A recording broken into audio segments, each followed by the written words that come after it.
Welcome to this video on UFC 316, just a review of the main card, what I thought was good, bad, go through the results, and also what will likely happen in the future. So getting in the first fight on the main card, Holland versus Luque. Obviously, good fight for Holland. I think it gave him his confidence back.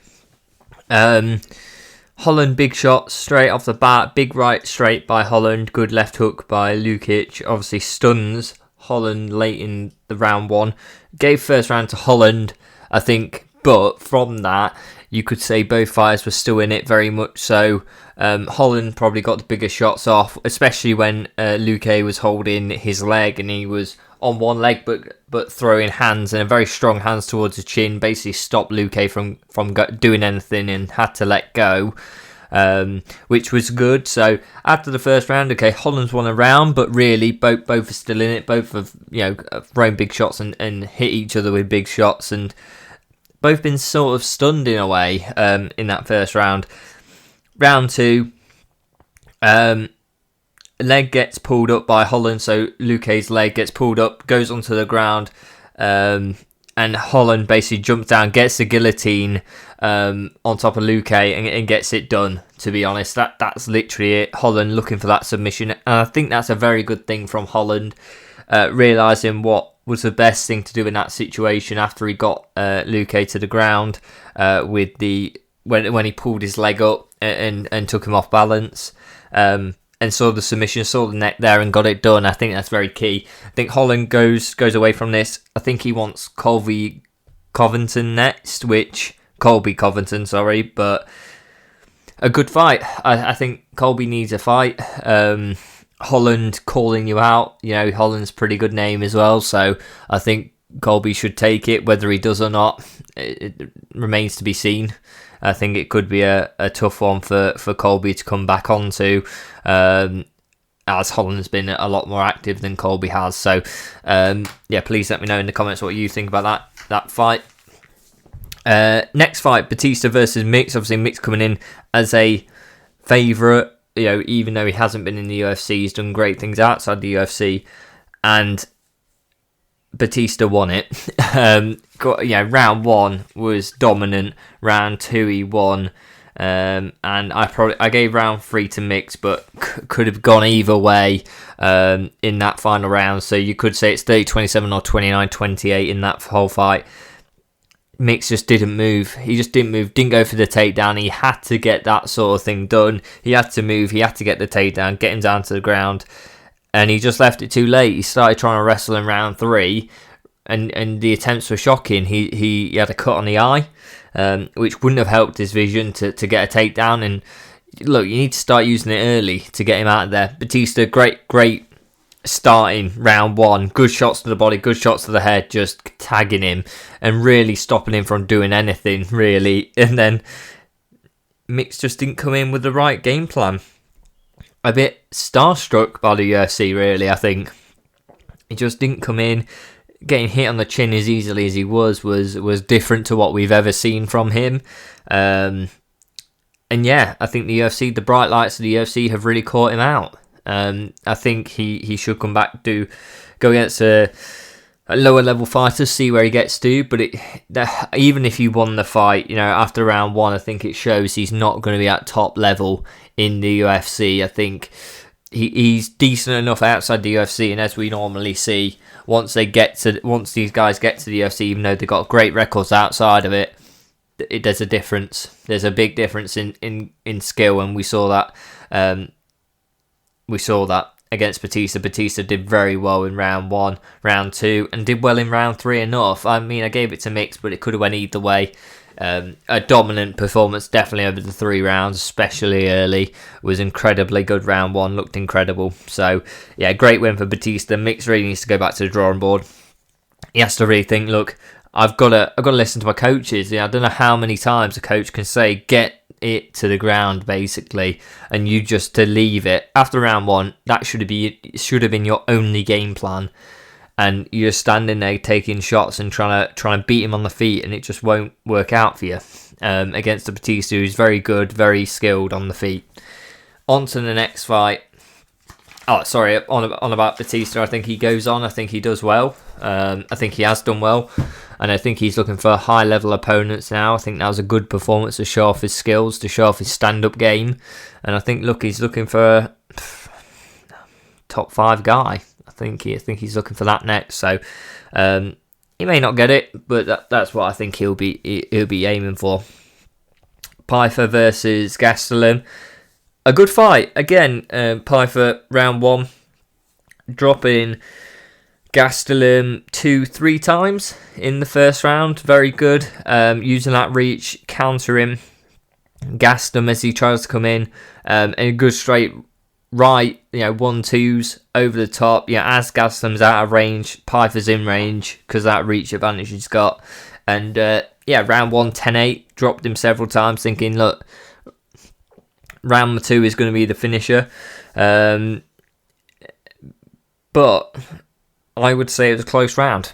Pyfer just slowed down, just stopped. He was just looking for this one final KO punch, which never seemed to come. And good shots by Gastelum. Gastelum started closing, sort of understanding how Pyfer's getting him down. He started trying to avoid them shots, keeping his hands up well, and getting closer inside, and getting shots off. So I think round 2's close. It could go either way, Pyfer or Gastelum, but I gave it to Gastelum. But I think probably a draw, I'd say, if anything, in that round. And then round 3, good 1-2 by Pyfer, and then really Gastelum turned it on round 3. I give Gastelum round 3. Pyfer just not really doing much of any consequence, just sort of slowing it down, and didn't look tired, but just seemed to not throw. And it was a bit weird where, just get the guy out there. You've done so well in round 1 that you've dropped Gastelum several times. You need to be doing something just to get him out there. You need to show you can get people out there in that situation. He couldn't.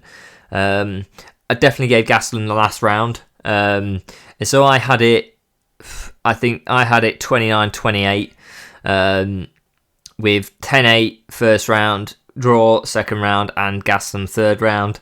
I could see it 29-28 or 30-27 with that first round being a 10-8.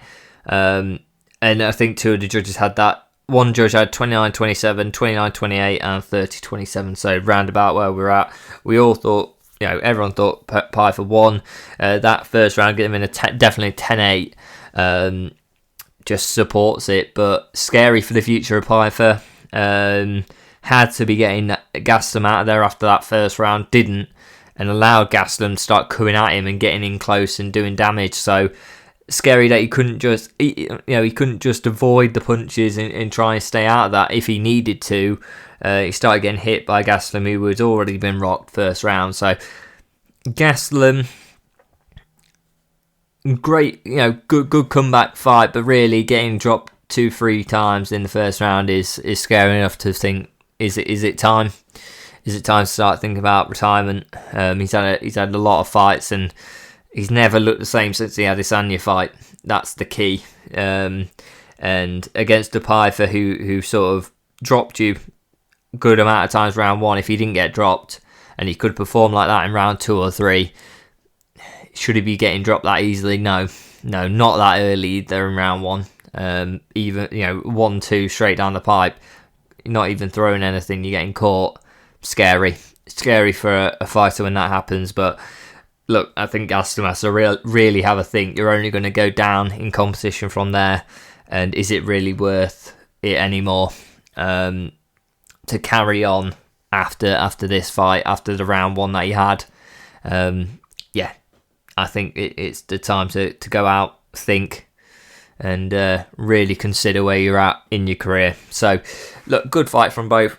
But Gastelum staying in there very well. Very good from him. On to the co-main event, Pena versus Harrison. Harrison, clinch against the cage first round, trying to get shots off. Pena doing well to keep safe in that tough position. And, takes her down. Tries to get some shots off on the ground, as Harrison always does. And it's one key thing I say that really defies Harrison, that women's division is that she will get shots off when she gets someone taken down, which a lot of fighters don't, especially in the women's divisions. Then Pena throws a illegal up kick, which was very odd, like literally just throwing 2 illegal up kicks straight to the chin of Harrison.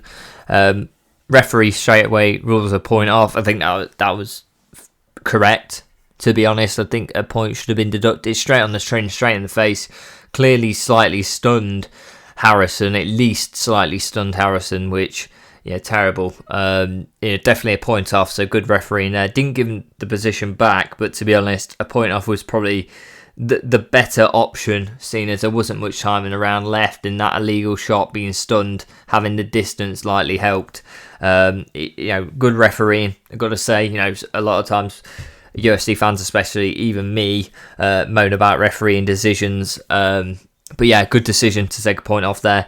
Round 2, good punches, good punch by Pena early. Harrison gets into the clinch again against the cage, gets the takedown. Took a lot of energy though to get Pena down. Pena was defending, but Harrison just too strong, too good at getting takedowns with a judo background. Starts getting ground and pound off. Good elbow by Harrison. Start trying to get the back. Pena trying to defend as best she can, but basically goes for an arm triangle with the pressure of the shoulder, and then basically as Pena tries to defend it, goes for the Kimura. A lot of pressure straight on. Yeah, I think that was 10 seconds. You hear the clapper go as for 10 seconds as the Kimura gets put in, but the pressure way too much. You could see it straight away, like that arm's going to go before 10 seconds. So Pena taps very quickly, but the pressure and strength of Harrison is so good that, look, you can't wait out, that you wouldn't be fighting another round either way. So good tap by Pena. Protect yourself. It'll be a bad break in the Kimura if you left it in. So, good defense from Pena. I don't think she had much chance from the start, to be honest, with the takedowns. You saw from round 1 the dominance on the ground. Pena had no answer for Harrison, and Amanda Nunes at the end of it says she's coming back, and they both want to fight each other, have sort of a bit of a, I wouldn't say a face-off, shook each other hand, very respectful between Harrison and Nunes, and Nunes seems to want to come back. In the post-event press conference with Dana White, he says she's not currently in the, Nunes is currently not in the testing pool, and so it will take a good few months for her to get back into the testing pool and have a few months of testing before she can even consider coming back for a fight. So likely next year, I would say now, seeing as it's already June, she's going to at least have, I can't remember how many months you need in testing pool, but I believe it's around 6 months. So you're talking end of the year, start of next year. And Harrison's just had a fight as well. I mean, not too much, I wouldn't say any damage for Harrison really over and above, but for Nunes, you want a good fight camp, so I think that gives them plenty of time, but on both sides to really prepare for the fighter, probably the best and biggest women's MMA fight there has been, really, with the biggest hype. I think Harrison, Nunes coming in is probably the greatest female fight the UFC's ever had, and Harrison really coming in as, look, the next stage, the next person who's looking like she could really challenge Nunes' legacy. So a great fight, incredible. At least we really are getting a big fight out of the women's division. Obviously, Ronda Rousey being one of the main stars of the UFC when it first started. Nunes coming through sort of as the next big one, who is still regarded as the best female fighter of all time. And now Kayla Harris coming in for a big fight coming up. So, incredible to have a very big fight in the women's divisions again, and a big star. Well, 2 big stars now. Harrison obviously building up to be a big star, and Nunes coming back. Would have been a big miss if Nunes didn't fight again. So on to the main event: Sean O'Malley versus Dvalishvili. Tough fight. Sean had to go out there, said he has to start using the range. He has to back up He has to back him up. You know, he can't be on the backward step trying to counter him because he's got too many things. He can shoot, he can fire off shots, he can shoot takedowns, and it's just what happened. You know, I thought right at the start of the first round, you start seeing Sean backing up Merab, and I was like, oh yeah, exactly. And then 5 seconds later, Merab is pressuring O'Malley and just moving side to side, trying to get a counter on, trying to move out of the way. Just a better movement than last time, but same result really, is that he gets taken down, he gets shots off on the inside. O'Malley can't really provide any offense. A couple shots here and there which sort of, you know, get a bit, but can he stop takedowns? Well, no, he can't. And can he stop can he make Merab think before he tries to go for a takedown on the feet? You know, hurt him, you know, get something off? No. And I don't need to see a third fight between the two of them. I think it's pretty obvious. O'Malley came in a lot healthier this time, and I think it's a style that doesn't work for O'Malley. He can't beat that style. It's a very tough style for anyone to beat, but over 5 rounds, especially in a championship fight, that type of pressure, that type of cardio, not many people are going to be able to beat him. But good fighting by Merab. Good combos, you know. So I gave Merab round 1, round 2. Good combos by Merab. Good right hand by Sean. But both basically giving some good shots to each other. And then really the big decider after that starts happening is Merab gets takedown. No matter how hard Sean defends it, Merab is just getting him down no matter what. He's literally pulling him down or literally picking him up to hold him against the cage to put him down. And Merab won second round as well. A couple good moments here and there by Sean, better than the first fight, but still nowhere near enough to be winning any of these rounds. Good big counter by Sean, very good in round 3 near the start of the round. Merab then gets a takedown. Sean keeps getting back up, but he's getting taken down straight away. The amount of effort it takes to get up, and then Merab's just putting him straight back down with a trip, and it's just too much. There's just too much energy being expended round 3. You know, even if this fight continued past round 3, very tough for Sean to do anything round 4 and 5 after all the amount of effort he's put into round 3. Tries to get back up again. Merab gets the neck, crank on, gets a submission. There's nothing more he could do, and I think if it carried on, I think it just becomes a 5 out of 5 rounds for Merab there, because Sean's just used so much effort to get up. Merab's just tripping him every now and again to get him back down. A lot less energy used, and Merab can do this for 5 rounds. Sean was tired, trying to get up that many times, just not his game. And he got defeated, and I don't think we need to see a third fight. I think Sean needs to go away, think what's he going to do, whether that's a move in division or who he tries to fight next to see, you know, build himself back up. But I think he's got a lot of learning to do before I want to see a third fight. I want to see a good 2-3 fights at least before I see another fight between these two. Merab's got his number. The styles make fights, and his style beats his style, as we can see pretty much every day of the week. He's really got to come up with something very different to beat a Merab over 5 rounds. So let me know what you guys think in the comments down below. Like and subscribe, and I'll see you next time.